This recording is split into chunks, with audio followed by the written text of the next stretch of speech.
Ok. Bonjour. Bonjour. Ça va muy bien. La primera pregunta sería, yo siempre empiezo de la misma manera, ¿por qué hacer cine? The first question he always starts like this is, why do you make movies? In general, Sí. Yes. for me, because I don't know how to write, how to sing, how to dance, so I try to take pictures and songs. Jill dice que él no sabe escribir, cantar ni bailar, así que lo que hace es hacer fotografía. And I learned pictures, photography, when I was 15, and I realized that sometimes with pictures, without songs, you can tell a lot of things, and that's why I practice cinema. Empezó a la edad de 15 años con la fotografía y cree que a veces se pueden contar más historias con las imágenes que con cualquier otra cosa, así que esto es lo que lo atrayó a empezar con el cine. Nicolás. I'm a radio journalist by training, so I've been doing reporting all over the world for 20 years. And when you do radio, you're competing with babies crying, a car alarm, a friend calling you on your mobile phone, and so on and so forth. With cinema, people are locked in a movie theater, and there's no competition, they're locked in. And now you have Netflix, and you can have the same with Netflix. Nicolás es un periodista radiofónico de formación y está acostumbrado a ir por todo el mundo, pero dice que con la radio compites con el bebé que llora, con el coche que se estropea, con la llamada de tu amigo que entra, y en el cine no compites con nadie porque el público está en una sala encerrado y te tienen que escuchar. Y Jill añade que ahora esto es con Netflix. Ahora la pregunta sería, porque he leído un poco el dossier, donde explican un poco cómo se restauran todas estas 256 horas de grabación del juicio contra Mandela y los otros activistas políticos. Nicolás ya había trabajado cosas de Mandela en programas de radio. ¿Cómo decidís hacer la película y por qué la hacéis entre dos? Y con la aportación del animador también. ¿Cómo os juntáis los tres? Y primero, ¿por qué decidís que aquí hay una película que hay que contar? Y después, ¿cómo reunir los tres? ¿Cómo todo este...? So he has actually read the dossier, so he knows about the dictaphones and all the restoration process of the audio. Sure. And that you used to have done work about Mandela before. So his question is, how did you decide to make this movie? Why between two people, and why also with the help of the animator? So they are still alive. And why also with the help of the animator? So why in between? Why this film and why in between three people?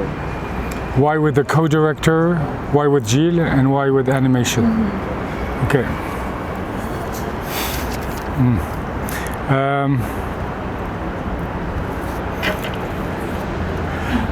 I had interviewed for radio Mandela's comrades, but I was so moved by their story and the sacrifices that they made during the trial that I wanted to reach a wider audience. Not just people who listen to radio, not just people who listen to Radio France International, but for instance to tell that story to Spanish people. This is why I'm glad that we're here to show the film in Spain. I knew that the film would be revolving around sound archives, but I had no experience in cinema, and in radio I used to work alone a lot. So I asked my producer to introduce me to a filmmaker who would be likely to join me on this project. And I was glad because when I met Gilles, because not only he knew South Africa, and was enthusiastic about South Africa, but also because along with being a film director, he was a director of photography. And for me it was a great relief to hear from Gilles, a well-known director of photography, that it's possible to do a feature-length documentary based on sound. And Gilles and I were on fairly the same wavelength, so we got along very well from the start in our collaborative process. I have an idea, he likes the idea but adds another idea, and I like the idea he added, and so on and so forth. The problem we had is that we need to find a way to put something on the screen when we play the sound. And for both of us it was very obvious that animation was the route to go and drawings was the route to go, because quite often you cannot take pictures and film a trial, but you can draw them. And also the theme, apartheid, goes well with drawing. You could draw black, you draw white, and a line in the middle. And Gilles, very early in our collaborative process, immediately knew who would be the right person to be in charge of the animations. And very early in the process he introduced me to Ourde, a talented graphic designer with whom he had worked with in the past.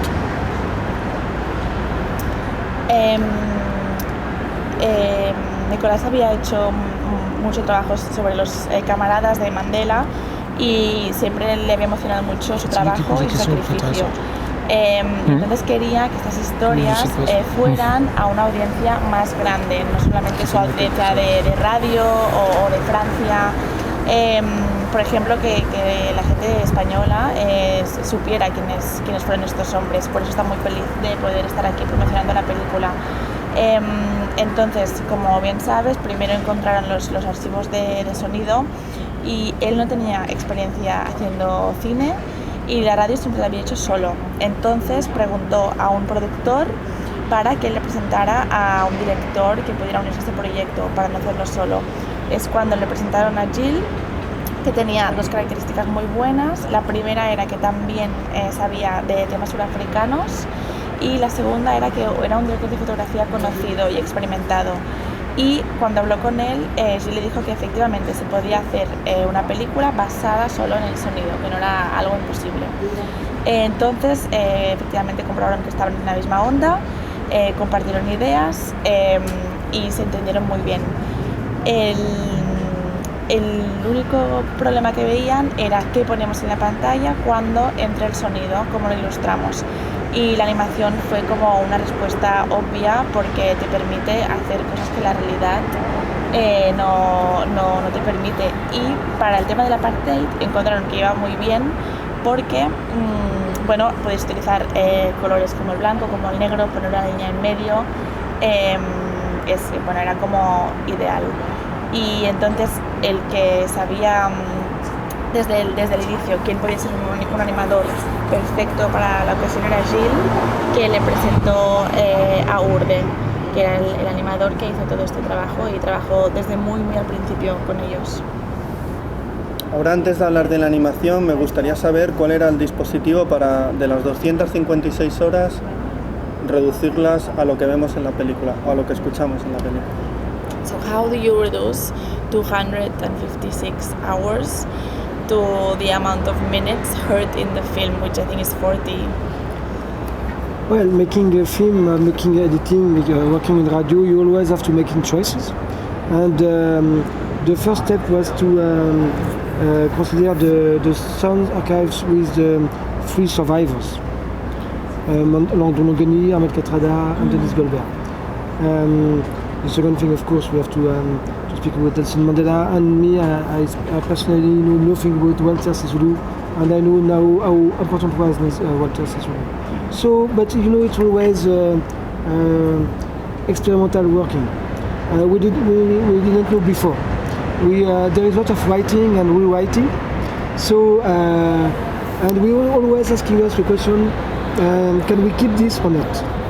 And even now when we shoot the film with Nicolas, when sometimes we can say, well, we could put this or not, but we don't want to be too long. You know, the film is 1 hour and 43 minutes, or something like that, and you are a distributor, and you know sometimes that you have to decide to be on the main point and strike to the fucking point. So we try to work on like that and to work with emotions. But anyway, the Sun archives were always the point, and we always take care about how we can do for the audience to listen as much they can. So sometimes you have information, and sometimes we decide not to put all the information to keep the best one. But you know, it's always a question of choice. Gilles dice que hacer cine es tomar decisiones y que tuvieron que elegir qué se quedaba y qué no, que los audios. Entonces empezaron con los momentos de los audios en los cuales salen los tres supervivientes del juicio que salen en la película, y los que salían ellos y en los trozos que iban a hablar de ellos. Luego con Mandela, los trozos que también podían emocionarla más cuando supieron que tenían que entrevista con ella, y a partir de ahí con los otros personajes. Entonces dice que fue un poco un experimento, escribieron, reescribieron constantemente, y la pregunta que perseguían era ¿podemos quedarnos con esto? ¿Hace falta que este audio esté aquí? Porque tampoco querían que fuera algo muy largo, ¿no? Querían trabajar solo con los momentos más emocionales, para que la gente estuviera siempre atenta a lo que se estaba diciendo. Es muy interesante cuando estáis haciendo las entrevistas a los supervivientes, a las personas a los abogados que participaron en el juicio, que ellos tienen los auriculares y vemos cómo escuchan esas grabaciones. Yo creo que ahí rompéis 50, que el cine es capaz de romper medio siglo de historia de Sudáfrica, Francia, todo en uno.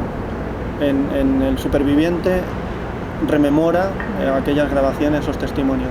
Me parece increíble haberlo grabado. ¿A quién se le ocurrió esa genial idea? So he thinks it's an amazing idea and one of the most emotional moments of the films when in the interviews the survivors listen to the audios, and he thinks it's like breaking, you know, through half a century of history through cinema, and how cinema is able to do that. So he wants to know really like who had the idea to do this. Porque era la primera vez que los escuchaban ellos. Sí. Because it was the first time they were listening to that.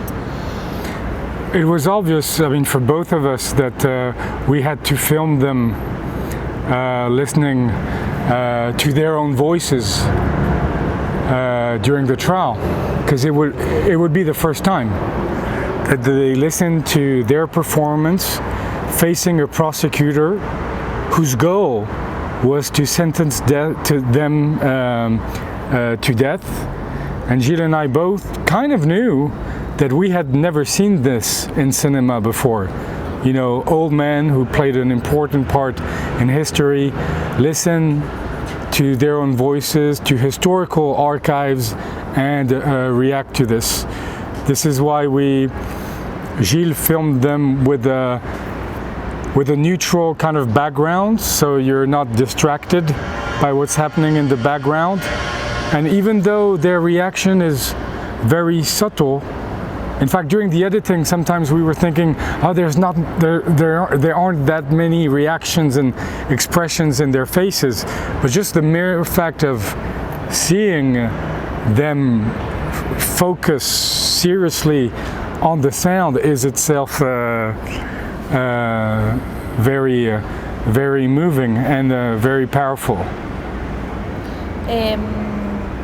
Era obvio que tenían que hacerlo para ellos, que no hubo ningún tipo de duda que la manera de que tenían que hacerlo, porque era la primera vez, o sea, ellos no se habían escuchado nunca. Entonces era muy básico que oyeran sus propias voces enfrentándose al fiscal que quería condenarlos a muerte. Y ellos eran conscientes de que esto no se había hecho nunca en el cine, que no se había visto nunca a hombres ancianos que han formado parte de la historia oyéndose a ellos mismos en lo que queda, ¿no?, de ese momento histórico. Y tenían miedo al principio porque creían que igual las reacciones de los testimonios eran demasiado sutiles. En la sala de edición se preguntaban si habría suficiente emoción en esas imágenes como para que el espectador lo entendiera.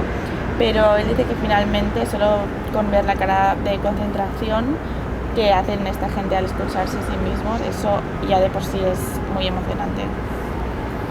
Ahora me gustaría hablar de la animación, de cómo se compuso la animación, porque por ejemplo, en el juicio queda muy evidente, parece el proceso de Kafka, mucho de la animación, donde el fiscal se ve gigantesco, el atril del juez se ve enorme, hay una diferencia y eso consigue emocionar y consigue colocarnos en el centro de la acción, de lo que pudo ser, lo que sentían aquellas personas que estaban juzgadas tan injustamente.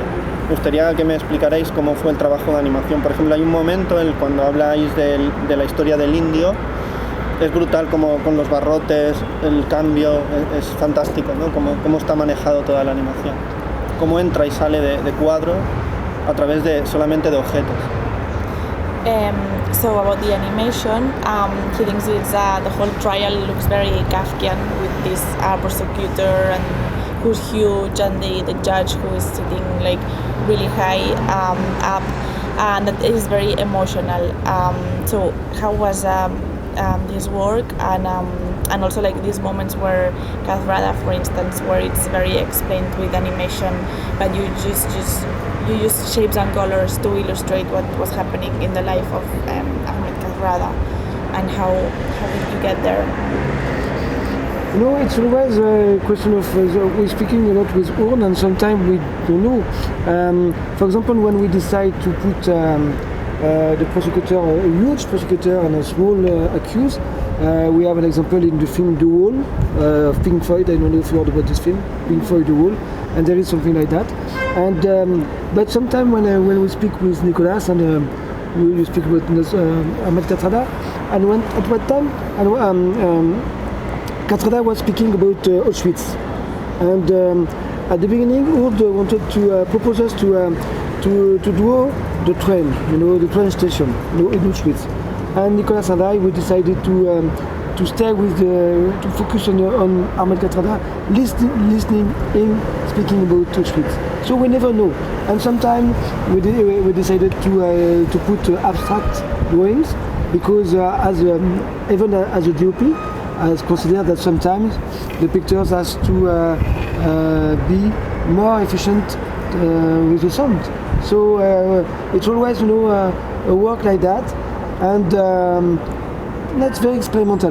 Nicolas worked in radio, me I used to work with pictures, and we were in a new world for all of us, and the only thing we knew that we have to take care about the sound archives, and with the drawings and with the music also, we have to take care about the sound archives. So sometimes we don't want cartoons, just to take care about the songs, and sometimes the drawings and the pictures they have to take care about that.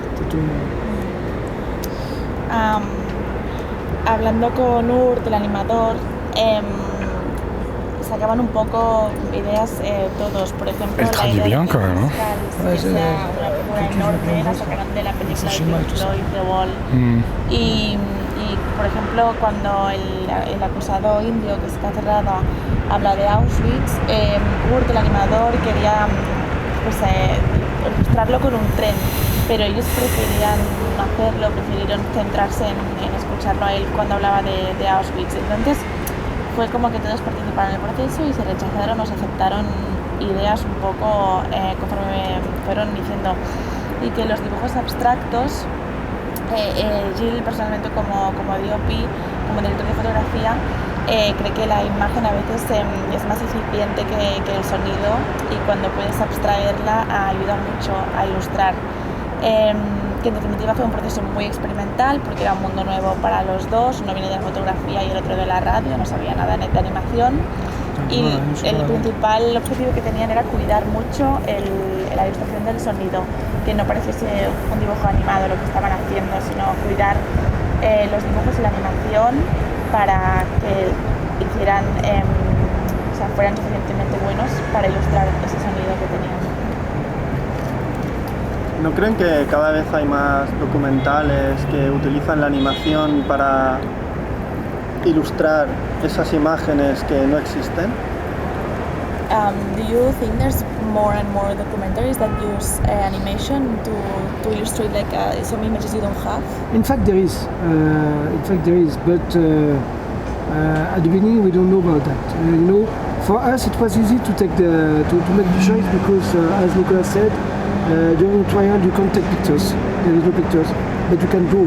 And there is a woman in the film who is drawing the trial, and it was the woman of the wife of one accused.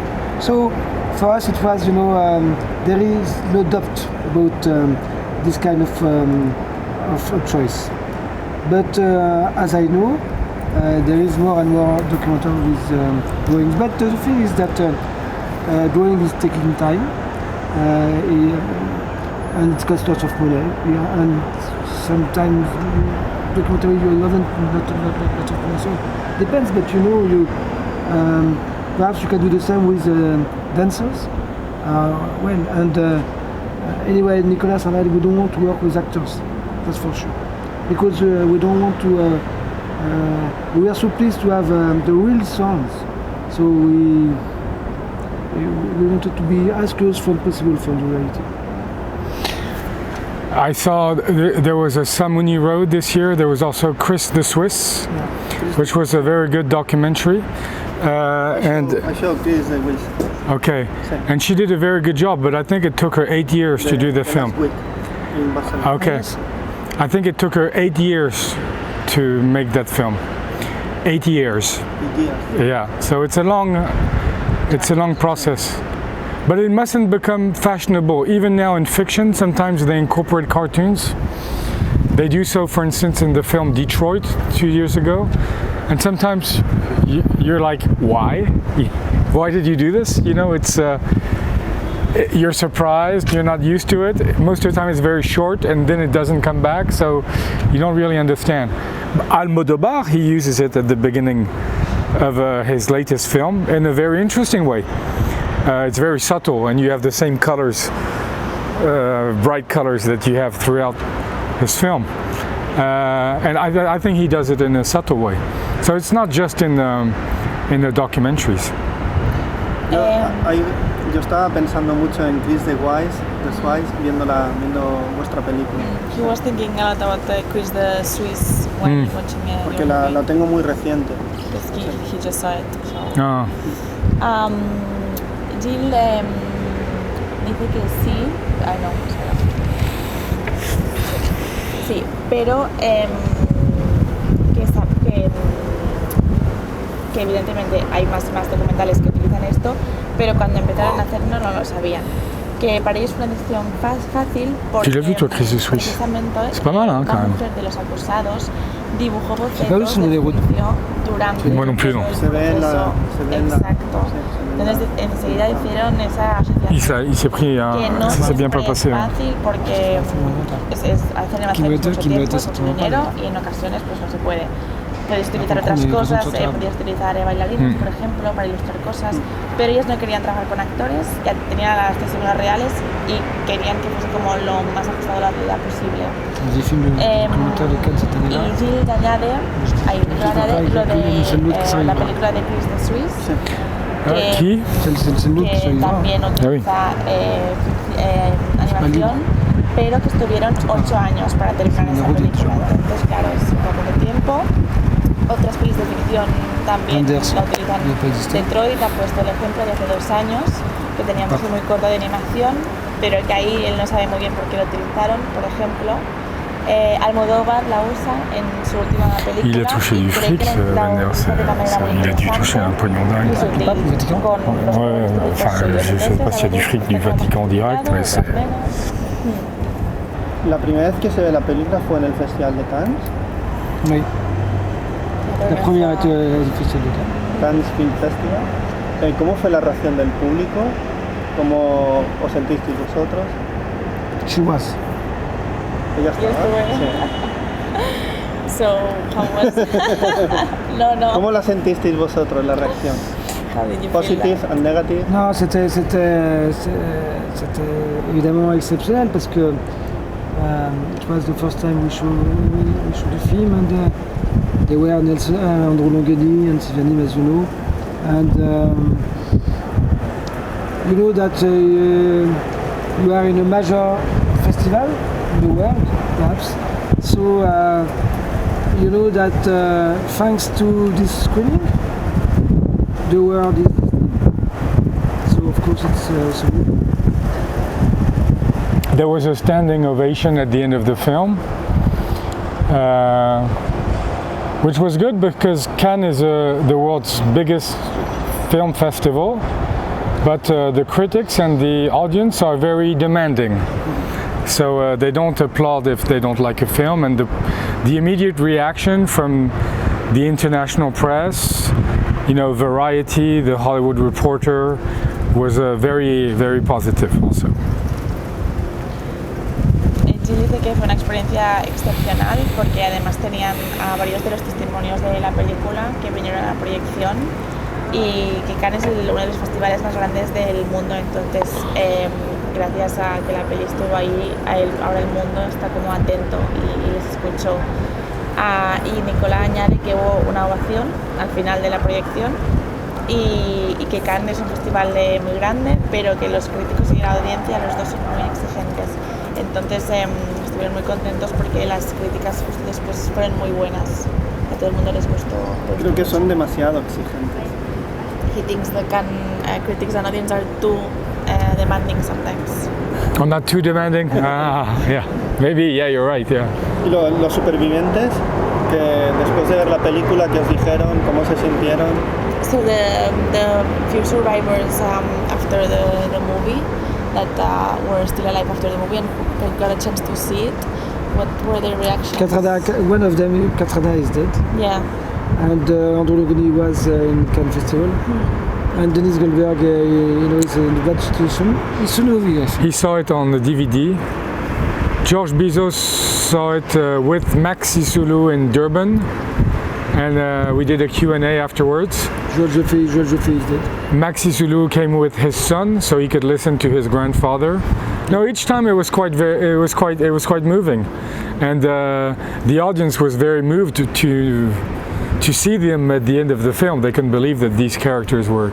And we were in this festival, the Durban Festival, and we were.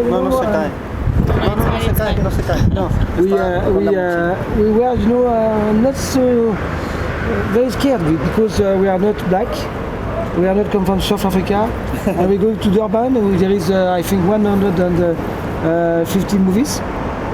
And so we don't know how the South African audience will react, and they decide to give the prize. So that means it's not so bad. Bueno, dice que por suerte ha habido protagonistas de la película que han podido verla en screenings y en proyecciones de festivales, con audiencias, haciendo preguntas. Uno de los supervivientes es Zulu, fue al screening con su hijo, que fue su nieto. O sea, siempre han sido experiencias súper emocionantes, tanto para ellos como para el público. Y cuando fueron, James añade que cuando fueron al festival de Durban, pues, en Sudáfrica, estaban un poco asustados porque ellos no son de allí, son dos hombres blancos, pero que sin embargo la peli entró a competición con 15 películas más y les dieron el premio, así que salieron muy satisfechos. ¿Y la película se ha estrenado en Francia? ¿Cómo ha sido la...? How was the release in France? Well, the critics are very good, and in France there is 25 movies per Wednesday, a week. So when you make a documentary with fiction movies, of course it's very hard too. But in France, you know, we have good critics, and we have, you know, we were nominated for the César. So and also, you know, probably one of the most important things for us with the film will be studied in school next year, in lycée and college, in high school.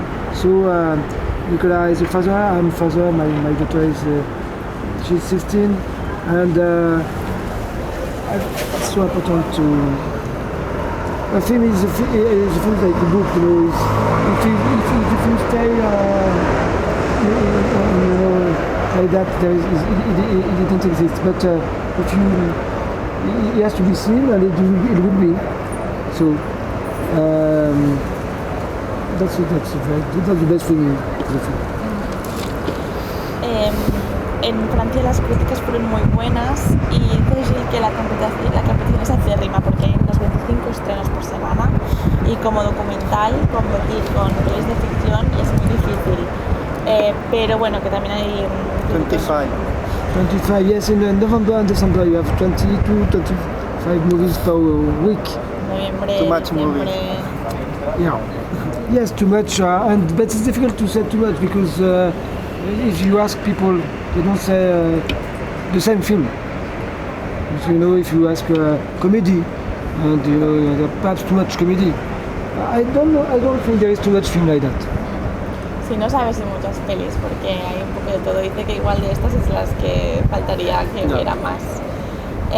Pero bueno, que en Francia hay buenos críticos, la peli fue nominada a los César y una cosa que les encanta y que es súper importante para ellos, que son mis padres los dos, que la peli se va a exhibir el año que viene en las escuelas.